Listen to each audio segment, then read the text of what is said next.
Muito bem-vindos, boa noite, paz e graça do Senhor Jesus Cristo, que Ele nos dê coração sábio, coração interessado e motivado a ouvir a Sua palavra, a nos determos diante da Sua voz. Nós temos o nosso compromisso de dar sequência ao nosso estudo semanal de 30 minutos em Atos dos Apóstolos. Hoje é Minuta da Fé 7, dando a sequência do que estivemos considerando semana passada, onde vimos aquele milagre realizado através de Pedro e João na Porta Formosa do Templo de Salomão. E hoje nós damos a sequência exatamente continuando o texto, ainda que a gente volte ao versículo 11, porque eu fui até o versículo 11 semana passada, mas para que haja sentido, então eu convido você, a lembrando-se disto, a abrir sua Bíblia em Atos capítulo 3, e eu estarei lendo o longo texto que vai de 11 a 26. Não se assuste, o texto é longo, mas nós vamos cumprir o nosso espaço dos 30 minutos do Minuta da Fé. De maneira que a leitura vai ser feita porque toda a abordagem inclui esse texto inteiro que temos. Não é para concluir o capítulo, esse não é o nosso compromisso, mas para dar procedência ao estudo, à proposta da avaliação daquilo que eu chamo de Atos dos Discípulos, ato do Espírito Santo através da igreja, através dos discípulos. Então, abrindo nossas Bíblias, em Atos 3, lendo a partir do versículo 11, por favor, me acompanhem. Apegando-se o mendigo a Pedro e João, todo o povo ficou maravilhado e correu até eles, ao lugar chamado Pórtico de Salomão. Vendo isso, Pedro lhes disse: Israelitas, por que isto surpreende? Por que vocês estão olhando para nós como se tivéssemos feito este homem andar por nosso próprio poder ou piedade? O Deus de Abraão, de Isaque, de Jacó, o Deus dos nossos antepassados, glorificou seu servo Jesus, a quem vocês entregaram para ser morto e negaram perante Pilatos, embora ele tivesse decidido soltá-lo. Vocês negaram publicamente o santo e justo e pediram que lhes fosse libertado um assassino. Vocês mataram o autor da vida, mas Deus o ressuscitou dos mortos, e nós somos testemunhas disso. Pela fé no nome de Jesus, o nome curou este homem que vocês veem e conhecem. A fé que vem por meio dele lhe deu esta saúde perfeita, como todos podem ver. Agora, irmãos, eu sei que vocês agiram por ignorância, bem como seus líderes. Mas foi assim que Deus cumpriu o que tinha predito por todos os profetas, dizendo que o seu Cristo haveria de sofrer. Arrependam-se, pois, e voltem-se para Deus, para que os seus pecados sejam cancelados, para que venham tempos de descanso, de refrigério, da parte do Senhor, e Ele mande o Cristo, o qual lhes foi designado, Jesus. É necessário que ele permaneça no céu até que chegue o tempo em que Deus restaurará todas as coisas, como falou há muito tempo por meio dos seus santos profetas. Pois disse Moisés: o Senhor Deus lhes levantará dentre os seus irmãos um profeta como eu. Ouçam-no em tudo o que ele lhes disser.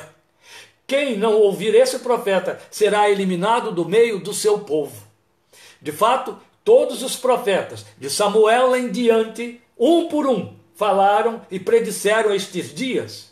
E vocês são herdeiros dos profetas e da aliança que Deus fez com os seus antepassados. Ele disse a Abraão: por meio da sua descendência, todos os povos da terra serão abençoados. Tendo Deus ressuscitado o seu servo, enviou-o primeiramente a vocês para abençoá-los, convertendo cada um de vocês das suas maldades. Meus amados irmãos, qual é a nossa abordagem hoje dentro desse discurso de Pedro, discurso elucidativo, mas é muito mais do que elucidativo, porque o compromisso estava para muito além de explicar coisas. É fato que o povo afluiu curioso, porque tomou conhecimento de que aquele que eles viam todo dia colocado à porta formosa do templo para esmolar, eles mesmos se davam esse trabalho, agora tinha entrado no templo porque tinha sido curado e maravilhosamente, mas pelo discurso de Pedro a gente percebe que o povo afluiu para Pedro e João. O povo afluiu para os instrumentos do milagre. É muito bonito você ouvir Pedro dizer assim: pela fé no nome de Jesus, o nome curou este homem. É bonito isso, porque hoje, nos dias de hoje, os judeus que perderam o som do nome de Deus e por conta de um excesso de zelo, e aí perderam, de forma que a cada vez que eles encontravam o nome de Deus nas Escrituras, eles o saltavam ou substituíam. É popular a gente ouvir ainda hoje os judeus se referirem ao nome de Deus como Adonai, para não ter que pronunciar o nome que hoje se tornou impronunciável. Mas na modernidade, mais corriqueiramente, na literatura judaica, na literatura judaica moderna, Deus é referido como o Eterno ou Hashem, o nome. Aí não é muito interessante que em nossas Bíblias esteja grafado no discurso de Pedro que quando ele fala do milagre, ele atribui o milagre a Hashem, o nome. Por quê? Jesus é Hashem, Jesus é o nome, é o Deus encarnado. Isso é bonito, mas não é este o propósito da nossa abordagem. O que nós queremos, dentro do discurso de Pedro, é avaliar o fato de que temos aqui a mensagem da voz, que tecnicamente os estudiosos, os teólogos, usaram uma palavra grega, do grego koiné, ainda existe hoje, mas ela hoje tem uma pronúncia diferente, embora a grafia seja a mesma, no grego moderno, mas uma palavra que ficou técnica, porque ela traduz pregação. Por que que eles tecnicalizaram a palavra pregação do grego do Novo Testamento? Porque, e foi muito bem feito isso, muito inteligente esta decisão, porque percebeu-se que a pregação apostólica, ela mantém o mesmo padrão do início ao fim de cada discurso público feito pelos apóstolos anunciando o Senhor Jesus. Por conta disso, ficou-se, tecnicamente, ainda hoje, usando-se o verbo, o vocábulo original, que foi traduzido por pregação. No grego atual é kirigma. No grego antigo era kerigma. Mas, por razões aí que vamos deixar passar, convencionou-se dizer kerigma. Então, se eu ficar falando aqui kerigma, kerigma, as pessoas vão achar que eu estou sendo pedante. Mas é importante, e eu quero cumprir isso aí, que a gente defina bem o kerigma como sendo a identificação da pregação da igreja primitiva ou da pregação apostólica. Por quê? Porque da mesma maneira como temos vindo observando desde o capítulo 1, não foi dada à igreja autoridade alguma para fazer mudanças da essência. Logo, a essência do kerigma, o kerigma, ele tem de permanecer, ele tem de continuar. O texto é longo, mas eu dele quero apenas pontuar as máximas dessa pregação de Pedro, do kerigma de Pedro, após o milagre. Porque o que se entende é isso.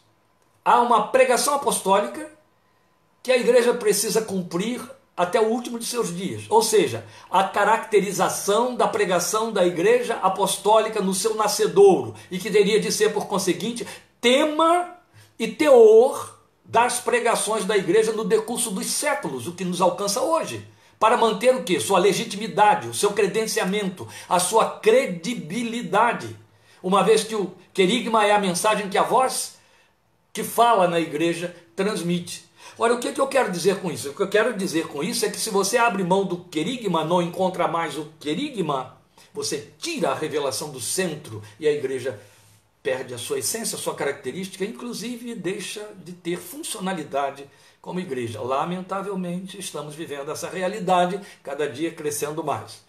Mas vamos aos pontos principais do querigma. Veja, como introdução a esses pontos, eu chamo a sua atenção para uma fala significativa neste discurso, já aí no verso 12, que você pode ver no verso 12. É quando Pedro se dirige ao povo e pergunta: por que vocês estão olhando para nós como se tivéssemos feito este homem andar por nosso próprio poder ou piedade? Aqui me chamou a atenção uma coisa interessante, mas é de dupla ordem o que me chamou a atenção. O fato de Pedro desviar a atenção que percebia estar sendo dirigida a ele e a João da parte do povo para o Senhor Jesus, que foi quem de fato realizou o milagre. é um vício, é um procedimento comum e repetitivo da natureza humana, querer endeusar homens, para poder dar visibilidade às coisas transcendentais e não ter que esperar e ver pela fé que vê o invisível, entendeu? Por isso que eu preciso ter figuras, eu preciso ter gente, eu preciso ver um profeta, alguém cheio de dons, alguém que eu possa chegar a usufruir de alguma coisa para que eu possa ter uma realização visível de Deus. O nome disso não é fé. Vamos tocar para frente. Pois bem, esta é a primeira coisa. Pedro desvia a atenção do povo que estava sendo voltada para eles dois, para aquele que de fato realizou o milagre, que era o Senhor Jesus. Depois, me chama a atenção o fato de que isso contrasta totalmente com aquela fala ouvida no verso 4, quando ele disse àquele homem aleijado: olha para nós. Não é interessante? Ali ele chega para o homem e diz: olha para nós. Aqui ele chega para a multidão e diz: por que vocês estão olhando para nós? Isso reforça nosso argumento anterior, lá em Minuta 6, né? Minuta da Fé 6, de que ele provocou um ponto de contato naquela ocasião, uma visibilização de identidade do homem-pessoa com a igreja-pessoa, e não por pretender chamar a atenção sobre eles. Eu creio que a teologia, a filosofia, confissão de João Batista seria muito bem-vinda se prevalecesse na vida dos crentes dotados de recursos espirituais, dons de sabedoria, dons outros de maravilhas. Quando João assume: convém que ele cresça e que eu desapareça, que eu diminua mais. Pedro está nos dando prova disso aqui mais uma vez. Mas vamos agora aos pontos querigmáticos. Nós temos aí, primeiramente, veja bem, eu quero esclarecer isso aqui para que a gente não atropele as coisas. Quando eu falo de pontos querigmáticos, eu estou te chamando a atenção para o fato de que vamos provar aqui no discurso de Pedro, o querigma de Pedro, que esse padrão vai prevalecer na história da igreja, que o livro de Atos apresenta para nós, ainda que o discursador seja Paulo, outra hora Pedro, outra hora João, não importa quem seja. Mas o discurso vai manter esse padrão. Então vamos a esse teor que tem esses padrões aí. Então, primeiramente, a apresentação de Cristo e sua obra, que pode ser visto nos versículos 13 a 16. Eu não vou repetir a leitura, mas você pode grafar aí na sua Bíblia, no seu caderno, no seu caderneta de apontamento, se você estiver acompanhando esse estudo com detalhes, para que você verifique depois. Ele primeiro apresenta Cristo e a sua obra, é o que você tem aí nesses 4 versículos, 13 a 16. Então aqui fica em realce a pessoa de Jesus, a sua pertinência profética. Por quê? Porque ele vai apresentar sua morte na cruz e o veículo pelo qual ele, o Senhor Jesus, opera, a fé. E sobre isso nós temos que falar um pouquinho. Mas não menos importante, a ênfase dada pelo apóstolo ao fato de que essa fé veículo tem origem em Cristo. É isso que ele diz no versículo 16, a fé que vem por meio dele. Como isso é bonito! Porque você vai encontrar isso na pena de Paulo, na doutrinação de Paulo à igreja. Vai ver Tiago também falando isso. A fé que uma vez por todas foi dada aos santos. A um é dado pelo Espírito a fé, também como dom. Depois você vai ter claramente a palavra de Deus mostrando isso em Hebreus. E aqui você já tem Pedro abrindo esse discurso, dizendo a fé que vem por meio dele. Veja, é importante isso, porque faz uma distinção entre a fé nele e a fé que vem dele, entende? Não é só a fé nele, mas a que dele procede, concordando com o ensino de Hebreus 12:1, que diz o quê? Que Jesus, e o texto de 12:1 de Hebreus, anuncia Jesus como autor e consumador da fé, o Senhor Jesus, autor e consumador da fé. Meus queridos, se eu tenho um texto na Bíblia dizendo que Jesus é o autor da fé, está me dizendo qual é a origem da fé, de onde a fé procede, quem gera a fé. O Senhor Jesus Cristo. Ele é o autor e outro, consumador da fé. Porque eu não estou aqui para pregar sobre a fé, eu quero apenas esclarecer esses pontos aqui por conta de Pedro ter dito no querigma, a fé que vem por meio dele. Se ele é o consumador da fé, a fé que ele põe no seu coração, ele realiza. Ele a leva a bom termo, sua palavra se apressa em dizer isso para nós. Louvado seja seu santo nome. Ele é a palavra, não é? Ele é o verbo encarnado, ele é a verdade. E a fé, mediante a sua palavra, conforme Paulo ensina, cumpre-se aqui. Se Paulo diz em Romanos 10:17 que a fé vem pelo ouvir e ouvir a palavra da pregação de Cristo, a equação se fecha. Por quê? Se a fé vem por meio da pregação da palavra de Cristo, e Cristo é a palavra encarnada, Cristo é a verdade como ele disse que é, pronto. Nós temos aí de onde a fé procede. Por que a fé procede do Senhor Jesus? Porque procede da palavra do Senhor Jesus. Glória ao seu nome pela perfeição das Escrituras. Quem está discursando isso é Pedro. Primeiro discurso, segundo, melhor dizendo, segundo discurso. E observe, você só vai ouvir dezenas de anos depois Paulo doutrinando a igreja e ensinando estas coisas lá naquela carta aos Romanos. Como isso é belo, não é? Existiriam outras possibilidades de fé? Ou de origem para ela? É uma pena ter que dizer que sim. Mas, como não procedentes as origens de Deus, ele não tem compromisso algum com essa fé. E aqui vale dizer que emprestar o vocábulo fé a tais práticas é agredir o significado moral que fé tem como confiança. Porque, em resumo, você pode entender fé como sendo confiança plena. Confiança que produz entrega, rendição, meus amados. Isso é fé. Mas existe o que se entende por fé, que na verdade seria nada menos que fé por influência ou convencimento filosófico, psicológico, religioso. Existe. Também a fé como energia mental, muito popular entre os esotéricos. Outro tanto, a fé como investimento da vontade realizadora, que é outra forma dissimulada de energia mental, mas muito popular, muito em voga, entre os que seguem os postulados variados da teologia da prosperidade, o braço esotérico da confissão evangélica em nossos dias. Mas essa fé é uma fé que se pretende mágica, e conquanto se utilize aí de verbetes bíblicos para se passar por evangélica, não tem conteúdo da revelação moral de Deus. Não tem. Não passa de autoassumição de poder transcendental ou exercício de pensamento positivo. Se chega a funcionar, isso não faz dela expressão da verdade de Deus. Logo, redunda em falácia, porque tem a pretensão de exigir a ação divina, determinar que ocorra nos seus termos e do tamanho que quer. É muita pretensão, mas isso se autoapregoa como fé, mas está longe de ser fé. Começa que a Bíblia nos ensina em Hebreus, nós já tivemos a oportunidade de citar aqui, 11:1, depois você pode conferir, leia direto de 1 a 6. E você vai ver ali algumas definições sobre a fé, já começa a dizer que é a certeza das coisas que se esperam. Mas não diz em nenhum momento que a fé determina para receber alguma coisa. Vai mostrar como exemplos de sua funcionalidade homens e mulheres que receberam e que também perderam por meio da fé. Lindo isso. Eu acho que esse povo ocupou um lugar tão falso na ideologia de fé que vira um deboche à luz da palavra de Deus, como se Deus desdenhasse deles. E a Bíblia diz nos Salmos que Deus desdenha de alguns mesmo. Mas o que eu quero lhes dizer é o fato de que em nenhum momento essa fé que nos é ensinada, especialmente em Hebreus 11, diz que ela foi dada a você para que você fique recebendo. Ela já começa dizendo que a fé oferece. O texto já começa apresentando como o primeiro personagem de fé Abel, dizendo pela fé ofereceu a Deus sacrifício melhor do que Caim. A fé começa oferecendo, depois ela obedece, por último ela recebe. Vamos guardar isso. Mas como eu disse, nosso propósito aqui não é falar sobre a fé, é falar sobre o querigma, teor da pregação de Pedro. Então vamos ao segundo elemento dessa pregação. Nós temos o querigma comprometido com as Escrituras. Você pode conferir isso no versículo 18. Ao lembrar ao povo que o Cristo de Deus cumpriu as profecias, e lá mais abaixo ele vai dizer, desde Samuel, todos os profetas sem faltar nenhum. Achei bonito isso, não é?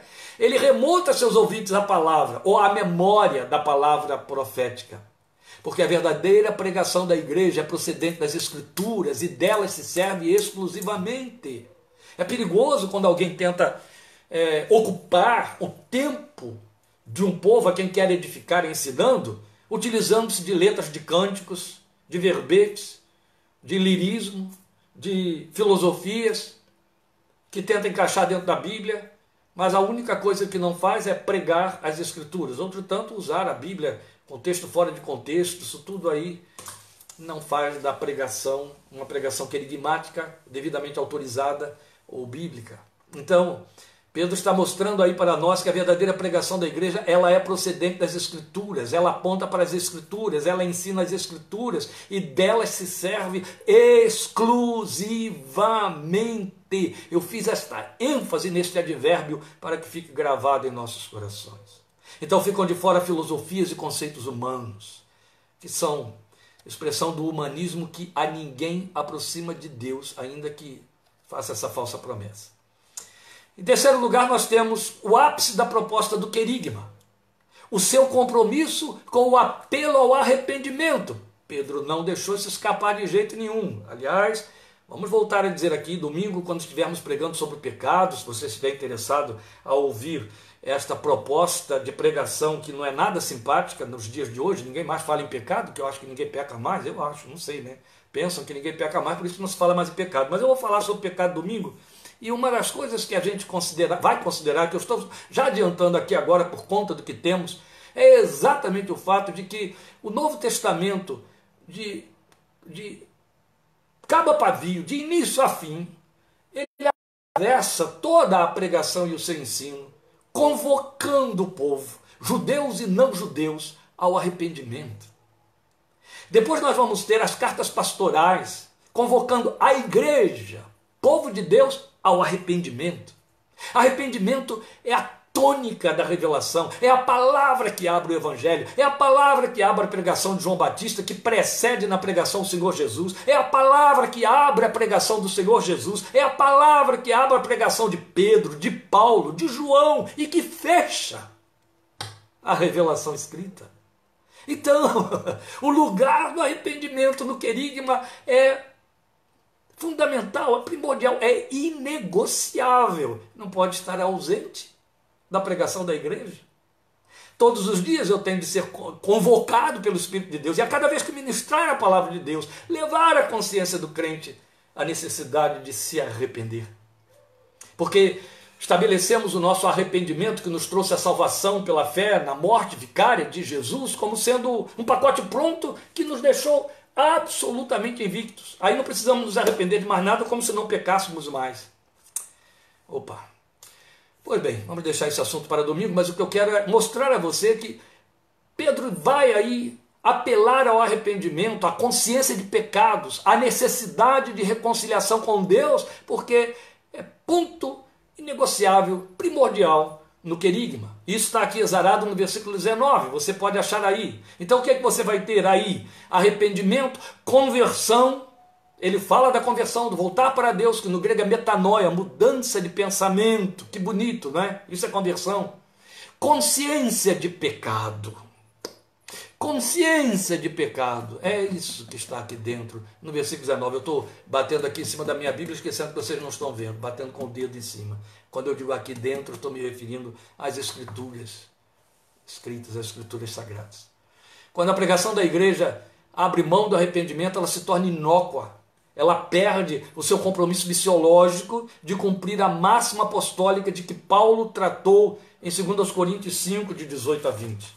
Embora o nosso tempo seja tão comprometido, eu vou ler o texto, porque citá-lo só, vá que você não procure depois, ou não saiba de cor, a gente perde, né? E aí empobrece a nossa abordagem, não vamos permitir isso. Então, 2 Coríntios 5, de 18 a 20, o apóstolo Paulo diz assim para nós: tudo isso provém de Deus, que nos reconciliou consigo mesmo por meio de Cristo e nos deu o ministério da reconciliação. Ou seja, que Deus em Cristo estava reconciliando consigo o mundo, não levando em conta os pecados dos homens, e nos confiou a mensagem da reconciliação. Portanto, somos embaixadores de Cristo, como se Deus estivesse fazendo o seu apelo por nosso intermédio. Aí ele faz: por amor a Cristo lhes suplicamos, reconciliem-se com Deus. Esta mensagem é o compromisso que a igreja tem. Sam Tippett, uma certa vez, voltando das suas longas jornadas e incursões missionárias para dentro da cortina de ferro, quando ele pregava lá para os comunistas ateístas fechados, e ele fazia isso, né, claro, escondido, porque senão seria preso ou deportado, voltando, né, indo de encontro ao seu país, cristão e todo corrompido, os Estados Unidos da América do Norte, na sua confissão, na sua forma de viver o Evangelho, ele colocou num dos seus livros, impactado de angústia, depois de ter vivido com aqueles crentes lá, tomados de sinceridade e paixão por Deus, e totalmente proibidos, impedidos de liberdade, de adorar, de ler Bíblia, de conhecer, de se reunir, de ter comunhão. Ele encontra uma igreja com a máxima expressão de liberdade do mundo, mas tão corrompida. E aí eu lembro de Sam Tippett ter escrito no seu livro, eu acho que era um livro digno de adoração: é hora dos arrependidos se arrependerem. Não pode faltar lugar de arrependimento na pregação cristã. Em último lugar, o querigma se ocupa de anunciar a segunda vinda de Cristo ao mundo, a parousia. Você vai ter isso aí nos versos 20 a 23. E aqui fica sublinhado o dia do julgamento. Aí você vai dizer, mas aonde, pastor? Você viu aí o dia do julgamento? É quando ele diz, eu me mantive no meu texto de 2 Coríntios 3, eu peço a você a paciência aí de tolerar o ancião. O que você tem aí? É no versículo 22, pois disse Moisés, o Senhor Deus lhes levantará dentre os seus irmãos um profeta como eu, ouçam em tudo o que ele lhes disser. Aí no versículo 23, quem não ouvir esse profeta será eliminado do meio do seu povo. Aqui está sublinhado o dia do julgamento. Mas, antes disso, Pedro já havia dito, por isso que eu te apresentei aí os versículos 20 a 23, que os céus precisam conter Jesus até o dia da restauração de todas as coisas, quando ele há de voltar. Jesus voltará, segunda vinda de Cristo, ela existe, ela faz parte do querigma, ela tem de ser pregada. Alguns que estão aí na tela são meus contemporâneos da minha conversão, 40 anos atrás, 50 vai fazer ano que vem. E eu me converti bem naquele momento de efusão do Espírito de Deus na igreja brasileira. E para onde o Espírito de Deus estava levando a igreja com tanta ênfase e ansiedade para pensar, pregar, cantar, orar, fazer vigílias, proclamando a segunda vinda de Cristo, a volta de Jesus. Pecado, a volta de Cristo, são duas vertentes, colunas sustentadoras da nossa confissão, que não fazem mais parte da agenda dos púlpitos nos dias de hoje. O preço é caro, mas a verdade é que o querigma não pode abrir mão da volta do Senhor. Jesus mandou a igreja se reunir, comendo, celebrando a sua morte, comendo o pão e tomando o cálice em memória dele. Sempre que se reunisse, ele disse, façam isso até que eu venha. Anunciando a morte e ao mesmo tempo anunciando a sua vinda, a sua esperança. Há um hino muito bonito na harpa cristã, parece que é o 300, que ele começa dizendo exatamente isso, nossa esperança é sua vinda. Salmos e hinos também tem um cântico muito belo, que fala do dia da vinda de Jesus. Mas não se canta mais hinos, né, inclusive? E aí, os cânticos avulsos que temos, difícil você pescar algum que fale sobre a vinda do Senhor. Daqui para frente, depois do versículo 23, a conclusão do querigma pontua o referendamento escriturístico da obra de Cristo e o apelo reforçado ao arrependimento dos pecados. Então encerra com apelo ao arrependimento dos pecados. Nesses 2 minutos finais eu quero fechar dizendo isso para você, meu querido. O que depreendemos do querigma, ou querigma, ou quirigma, como falam os gregos nos dias de hoje, que se repete nas muitas outras formas de pregação pública vistas aqui em Atos, eu já tinha dito isso um pouco antes, através de Paulo na sua missão pelo mundo antigo, através de Pedro, é que o querigma é a única proposta de proclamação da igreja ao homem no mundo.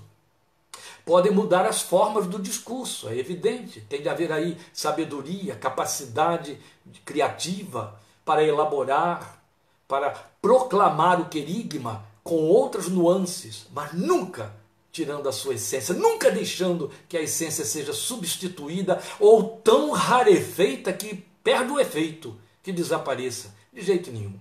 A essência do querigma, o seu propósito, deve ditar, deve permear, deve conduzir qualquer que seja a forma que se lhe dê em termos de pregação e serviço cultico, serviço de proclamação do Evangelho por parte da Igreja do Senhor Jesus, seja coletivamente, seja individualmente. Com isso nós temos em mãos, com isso que eu digo, é com esta abordagem que estamos fazendo aqui, de verificar, de avaliar a essência do querigma, nós temos ferramentas para filtrar, para avaliar, para julgar, como Paulo ensinou em 1 Tessalonicenses capítulo 5, ele nos mandou julgar todas as profecias, ou toda a profecia, a palavra da pregação. Então nós temos ferramentas para fazer avaliação, para julgar e até rejeitar por sua insipidez. Especialmente se o discurso ferir as Escrituras, o discurso que a igreja faz em nome do Senhor nos dias de hoje. Não importa se o discurso se revista de milagres ou de propostas fenomenais, porque se estiver chamando a atenção sobre si mesmo, se estiver chamando a atenção sobre a instituição que o patrocina e sobre os seus agentes, não procede de Deus, nem vai voltar para ele. É falso, entende?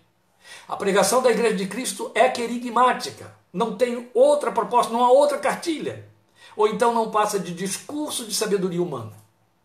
A nossa fé depende da voz de Deus que fala por meio da sua palavra. Amém? Glória ao Senhor por isso. Na próxima quarta-feira, querendo Deus, Minuta da Fé 8, nós vamos entrar no capítulo 4. O julgamento de Pedro, João, esses mesmos dois aqui, pelo Sinédrio, pelos sacerdotes de Jerusalém, e as coisas bonitas que acontecem ali. Convido você a estar lá, apóstolos. Agradeço a sua participação que me estimula, e se você não consegue acompanhar, hoje o sinal nos deixou em paz, né? Glória a Deus, não aconteceu nada que aconteceu domingo, mas se você não conseguiu acompanhar direitinho, chegou depois, vai estar, se não amanhã, logo depois, no YouTube, no nosso canal, e você pode acompanhar lá. Mas lembre, eu convido você e convide outras pessoas a participar da nossa live de domingo que vem, 17h30, quando vamos falar sobre pecado. Não é pecado doutrina, pecado abordagem bíblica. Amém? Deus te abençoe e te fortaleça. Prazer muito grande ver essas carinhas tão queridas aqui nos circulando aí, nos circundando através da tela. Deus te abençoe e até lá, em nome de Jesus. Amém.